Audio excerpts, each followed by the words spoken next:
Oh, that is intense, wasn't it? That is the definition of squeaky bum time, because Chelsea, by hook or by crook, hold on, survive a late scare at Kenilworth Road and come away with the 3 points in a 3-2 win over Luton Town. Right, people, what's happening, and welcome back to the Joey Knight podcast. If you are new around here, at the end of the video, if you like the content and you want to see more from myself, please hit that subscribe button. And if, as well as I am, you are relieved to see Chelsea hold on there, smash the like button now. Let's get into it. Right, so you can see the team on screen now that Chelsea decided to go with in this match. Petrovic stays between the sticks, Milo Gusto stays at right back, and then you had Disasi and Silva, and Colwell carries on at left back. Now, the surprise exclusion, you might call it that, is probably the fact that obviously Nkunku didn't start this match after starting the last game. However, I do think that Pochettino's hand was fairly forced when it came to starting Nkunku against Crystal Palace.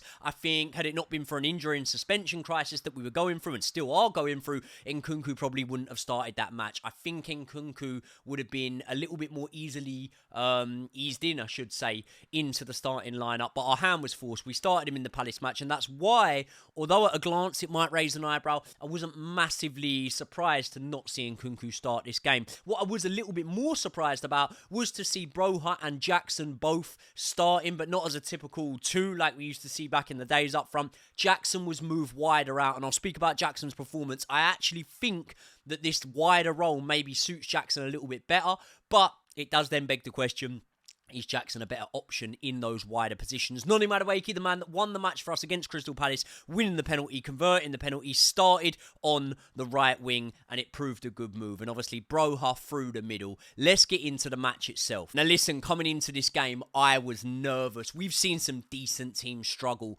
at Kenilworth Road this season, and although we have already beat Luton 3-0 this season, I was at that game, and 3-0 didn't really reflect how the match went. And also, Luton hadn't really found their feet at that point yet. I don't think they had started believing in themselves as being a team that could really compete in the Premier League at that point. And what's happened since then is Luton have gained confidence. They have got their feet under the table, and they have realised that actually you can go at some of these Premier League teams, and go at us today they very much did. But in the first 10 minutes, I was sort of all right with what I was seeing for us. And then eventually, Cole Palmer picks up the ball in his own half around the 10-minute mark. He whips the ball over the top to Nicholas Jackson, who does well, carries it down the wing, cuts through on goal, and then puts a pretty tame shot at the Luton Town goalkeeper. And the Luton defenders get it, and all of a sudden there's a bit of a mix-up, bit of a slip-up, the ball breaks free, Cole Palmer picks it up, edge of the box, and blasts one home with a really, really calm, cool, smooth finish into the bottom corner. So we spend the next 20 minutes or so on the back foot, in my opinion. Not too much going on. Ross Barkley pulling strings in the midfield for Luton, having an Indian summer in his career, Ross Barkley. And you know what? Little bit of curse on the commentator, because we get on to Ross Barkley and his contribution to the game. But I said it in my preview video, didn't I? I said that Ross Barkley would be important for them. From a Luton aspect, he was their best player today. Really, really good Ross Barkley. But then, around the 35th minute mark, about 35 minutes in, Chelsea show glimpses of just how good this Chelsea team can be. And at the moment, we're only showing it in moments. But if the moments end in goals, it is enough for me to just sigh of relief and be happy, because all of a sudden, we're very quick to move the ball up the pitch. Cole Palmer turns from goal scorer to assister. He picks the ball up on the edge of the Luton Town area. He puts it through to Noni Madueke. Now, Noni Madueke looks a little bit like he's struggling to get the ball out of his feet. Players start to come back, but it doesn't matter, because Madueke blasts it into the roof at the top of the net. And I'll tell you what, with Madueke scoring there, it really does give Pochettino some selection headaches, you know, because Noni Madueke doesn't seem like he was a player that Mauricio Pochettino was massively favouring. Mauricio Pochettino was massively keen on. Mauricio Pochettino thought he was a player that he could depend on. I know he's had injury problems and whatnot, but now Noni Madueke is taking his chance by the scruff of the neck. He's come back into the team, and he's proving very important for us in very important moments. So we go into half-time 2-0 up, and I was saying in my preview video that I thought it was very, very important that Chelsea start getting goals early on to just sort of take the nerves out of the game. But I was very surprised to hear this stat. A lot of stats can be deceiving this season more so than ever. But do you know, Chelsea haven't trailed at half-time so far this season. That's crazy, isn't it? Considering we've lost, 8 games or something, and we still haven't been trailing at half-time, which is a mad one. The second half starts, and there's a lot of intensity. You can tell Rob Edwards has riled up his players in the dressing room because they come out up for it. And Luton are looking good early on in the second half. There was a moment again when Ross Barkley proves massively important for Luton. He gets the ball, he puts it over to Chong, the former Man United boy. He looked very good today. Chong drills one across the face of goal. No one gets on the end of it, but it was the first moment, it was around the 65th minute, that served as a real warning to me that Luton are going to be a real dogged, horrible team to play in this second half, and they're going to really believe that they can get something from this game, and they nearly did. But then around the 70th minute mark, Chelsea move fast. We do what I've been dying for us to do and show that intensity, getting the ball forward to Nicholas Jackson from a set piece. Cole Palmer makes the run. He feeds Cole Palmer, and Cole Palmer, cool, calm and collective, rounds the goalkeeper despite pressure from the defence coming in, taps home from close range, which is exactly why many people are rightly so calling him Cold Palmer. He takes the pressure out of the situation, shows ice cold composure, and puts Chelsea 3-0 up. And at that point, we're thinking, right, it's rosy, it's nice, everything's going well for us, 3-0, maybe we could get 4. But Luton had other plans, and it shows just how important staying in a game and not giving up can be, because Luton on another day could so have easily come away with 3 points in this game. I'm telling you now. 5 minutes later, Adebayo converts a header after a really good ball whipped in, but it turns out that someone was offside in the build-up. Good old VAR, chalk it off, and I couldn't be happier to do so. But that man, Adebayo, then rebounds a header off the bar in the 80th minute. And actually, that header, I think, that comes off the bar, Petrovic gets a touch to. Petrovic impressed me today. We'll speak about individual performances later, but it's clear to see what was happening. The pressure was being piled on, time in, time out, attack after attack, waves of attack coming at the Chelsea defence. And actually, I've got to be honest, we shit the bed here a little bit. We really did. Now, that chance that Adebayo had and obviously headed it onto the bar with a little assistance from Petrovic leads to a corner. The corner's whipped in, and who else? Curse of the commentator, isn't it? I said this. Ross Barkley heads home from the corner. 86th minute, they get a second back, and then it really is squeaky bumhole time. Petrovic pulls off another good save, but eventually Adebayo is there to convert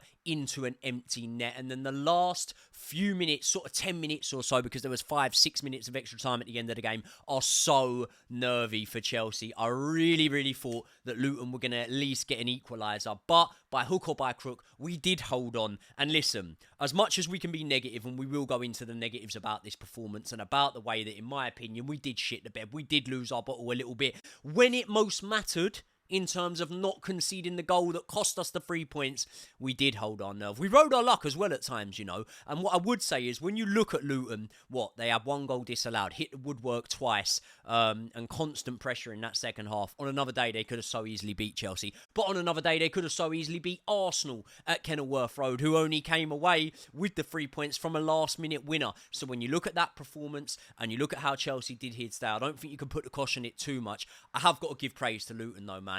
I said before a ball was kicked that I really fancied Luton to stay in the Premier League at the end of this season, although it's going to be hard for them because a lot of teams are sort of pulling away from that relegation mix. I think they got the personnel to do it. Ross Barkley impressed me massively today. Looks like now the pressure is off Barkley's shoulders a little bit that was there, you know, when he was playing for Chelsea. He's really finding this great form late on in his career. And for Luton today, honestly, he was a class above. He looked like he was pulling strings left, right and centre in that midfield, linking up with a former Man United boy Chong very well. Adebayo, he's got, 5 goals in 5 games or something like that now. He's going to be a real important player for them. I'm telling you now, from what I saw today, Luton are staying up, man. So someone like Forest or someone like that are going down, because Luton, mark my words, are staying in the Premier League. What a side. And look, we put 6 goals past them this season, but by no means have we been comfortable in either match. You know, I gave a lot of praise to Melo Gusto, didn't I, before this game, but actually Chong had him on toast for a lot of the time today. But what did we learn from today's performance? Well, I'll go through a couple of things. Levi Colwell at left back, actually not too bad today. Look, he offers nothing attacking from the left back position, really, in my opinion. But what he does do is he does quite a good job defensively against certain wingers. Elise for Palace had him, on skates for a lot of that game. He was turning Levi Colwell left, right and centre. But today, Levi Colwell did look good in that left-back slot, I thought. Caicedo had a fairly decent game, as did Conor Gallagher. Cole Palmer has got to be our man of the match. Cole Palmer needs to be on that plane to Germany, because if he's not going to the Euros of England, I honestly don't know. Cole Palmer's performances so far have already made him, in 10, 15 games, whatever it is for Chelsea, the best signing of the Todd Boehly era so far. Cole Palmer, it came out of nowhere. It was a last gasp signing in the transfer window that Pochettino was alerted to and given the okay to, and he is proving our most pivotal player this season. As I say, Noni Madueke, he gets on the score sheet again. He gives Pochettino a selection headache. Over on the other side, I would rather see Mudryk ahead of Jackson. I'd rather see Sterling ahead of Jackson.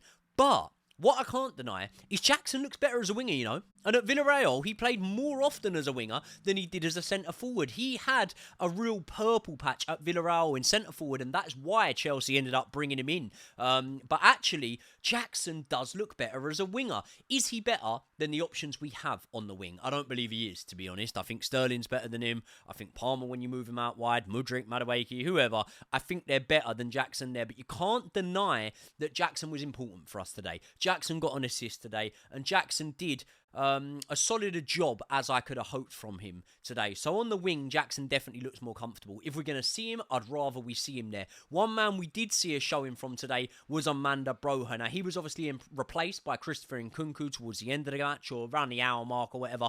But Amanda Broha, again, offered very little, in my opinion. I do think that we'll see Amanda Broha moved on. It's crazy, isn't it? Because we were hearing that West Ham were willing to bid around 40 million for Amanda Broha during the summer transfer window. And now we're hearing these rumours that we're looking at selling Conor Gallagher for 35, 40 million. That's ridiculous. Absolutely mental. If you've watched me speak about it once, you don't need to hear any more on my opinion of this situation. But Conor Gallagher needs to stay. He is... I said Cole Palmer was our best player this season. Do you know what? Conor Gallagher's probably been just as good, Cole Palmer's been popping up in key moments, but those key moments wouldn't be key moments had it not been for Conor Gallagher's contribution to this team, because he's keeping us in games. He's fighting for us well. He fights for the badge. If we sell Conor Gallagher, I really am Boehly out. I honestly can't emphasise enough how much this is stressing me out. I'm almost losing sleep over this Conor Gallagher thing. Do not sell him. One man that it might be beneficial to sell would be Amanda Broha if we can get that sort of money for him. I do think he's a young player. We need to give him time. He's a Cobham graduate, and I've got a lot of love for Amanda Broha, but I just don't know, man. I would have liked to have seen a little bit more. We've seen him a fair few times now this season. You can't deny that Jackson's numbers are a lot better, and actually, I would say that Jackson in his performances, regardless of numbers, has outdone what Amanda Broha has so far. So, we saw Enzo back today. Good to see it. Came on with probably the instructions to take a little bit of sting out of the game. Wasn't really able to do so, but that's not Enzo's fault. Luton were good, man. Luton really were good. Nkunku didn't offer us much, didn't show us much today. So interested to see how he looks in the next game. And ultimately, as a whole, as I say, teams like Newcastle, teams like Arsenal, Man City, there's a lot of good sides that will go to Kenilworth Road and struggle this season. So as much as the context makes me think, come on, man, we showed a lack of maturity, we showed a lack of game management to let Luton get back in it. What do we expect? Really, that's where we're at right now. We have got, young players in this team that are going to struggle in matches like this. We have got a manager who is not new to the Premier League, but is definitely new to this Chelsea side, juggling pieces. Would we have liked him to work things out a little bit quicker than now? By now, sorry, yeah, we would. But, he is learning on the job in this Chelsea side, as are most of these players. So to come away with the 3 points puts us in a decent little position. When we look at the Premier League table now, obviously, Newcastle, Brighton and Man United all having games in hand on us. In fact, everyone having a game on hand on us because we were the early kickoff of the day. But Newcastle at the moment just 1 point ahead of us. Brighton 2 points ahead of us. Man United 3 points ahead of us, but our goal difference is a lot better. So if we were to win and they were to lose today, for example, which may well have transpired after this video comes out, or they would have got a win. But what I'm saying is we could go close to level on points of them. Do you know what? We've got some games now that probably favour us a little bit in terms of obviously Fulham at home. It's got to be a game that we're looking at going into trying to get a result. Liverpool away is always going to be a hard one. But I tell you one thing, Liverpool have failed to beat us in a lot of attempts so far. Over the last 10 games or so. I think Liverpool have beat us, once in that time, something like that. Wolves at home, we just saw what we've done to, or what they've done to us away, but Crystal Palace away. What I'm saying is, we've got a run of fixtures where, look, I'm not saying you make us a clear favourite against every team, but there are points there to be picked up, and I don't think at this moment in time, regarding especially how these last 2 games have gone, 6 points out of 2 games in the league, I don't think that you can write off Chelsea's chances at getting some form of European football, you know. I would take Conference League, and I'm not ashamed to say it. Europa would be a dream. Champions League's just not going to happen. But listen, we've got Borough coming up in the Cup. Jet Set Hospitality's hopefully sorting me out with tickets to that one. So we could well have a trip to Wembley on our hands, and that'd be good fun, wouldn't it? This Chelsea team are a team in transition. They're a young team. They're a team that are learning, but we got over the line against Palace. After a late scare, we got over the line against Luton. A few times this season, we're talking about matches that we've lost in, and I do think that if we'd shown the sort of inexperience we'd shown in those matches, we wouldn't have got over the line against Palace or against Luton. So we're building. It's slower than we would hope, but we are building something here. People, I want to know your thoughts on today's game. Who was your man of the match? For me, it was Cole Palmer. Very, very good today. Luton, are they staying up? I think they definitely will, you know, but I don't know at whose expense, so let me know in the comment section. Please, if you've made it round to the end of the video and you are not already subscribed to the channel, smash the like button. We can breathe for now. I'll see you all in the next one.